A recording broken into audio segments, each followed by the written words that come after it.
This is your technical update from the LMAX Exchange Research and Analytics Desk for Tuesday, May 17th, 2016.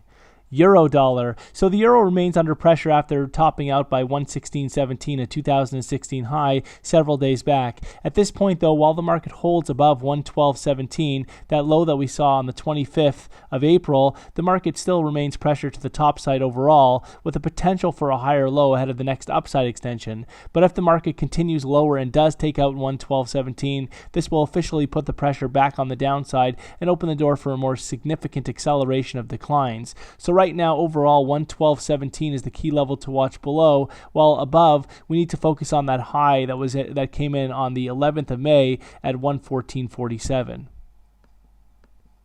Sterling dollar. So cable has seen a bit of a bid in recent trade after bouncing out from recent lows this week, though overall, while the market holds below 146.70, the overall pressure remains on the downside, with any rally seen well capped that have a potential resumption of declines back down towards recent 7-year lows at 138.36. But there are some signs potentially of a major base, though we would need to see a break back above 146.70, ultimately above 147.70, that high going back to the 3rd of May, to really take the pressure off the downside and suggest that the market really is putting in this major base.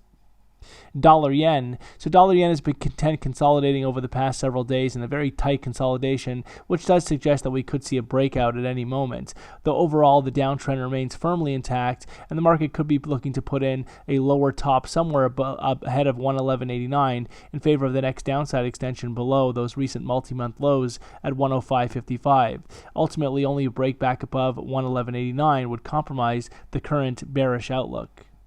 Euro Swiss. So Euro Swiss remains very well supported on dips and seems to be focused higher, with a break back above 111.10, that recent high, to open the door for a move towards multi-month highs at 112. At this point, look for setbacks to be very well supported down towards 109.55. Ultimately, only a break back below 108.10 would compromise the constructive outlook for Euro Swiss.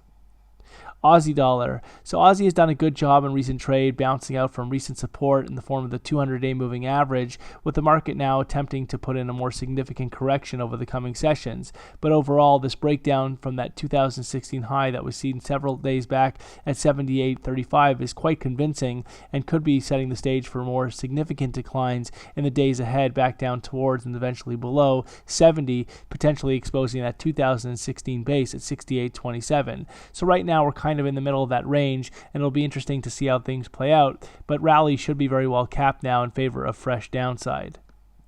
Dollar CAD. So dollar CAD has been consolidating since breaking back above 130 in recent trade. The market has been showing signs of a material base at those multi-month lows that were set several days back at 24.61, and a break back above 130.16 will do a good job of strengthening this basing outlook, exposing next key resistance at 132.19 further up. As such, look for setbacks to be very well supported down towards and ahead of 126, with only a break back below 126 to really suggest a potential retest of that recent multi-month low. Kiwi dollar. So Kiwi has been pretty well offered into any rallies over the past several months, with this latest rally to fresh 2016 highs once again stalling out above 70 and ahead of 71. This latest intense pullback that we've seen over the past several days has opened a bearish consolidation, which is expected to eventually lead to a breakback below last week's low at 67.16, exposing 65.46, next key support further down. Look for any rallies over the coming sessions to be very well capped ahead of 70, while again ultimately only back above 70.54, that recent 2016 high, would compromise this structure. SPX 500. So we saw a bit of a bounce in the early week in the S&P 500, though overall this market looks to be putting in a head and shoulders top formation on the daily chart, which suggests we could see additional weakness and a breakback below some critical support at 2020, opening the door for a measured move back down towards the 1930 area, potentially exposing the 2016 base eventually at 1808 further down.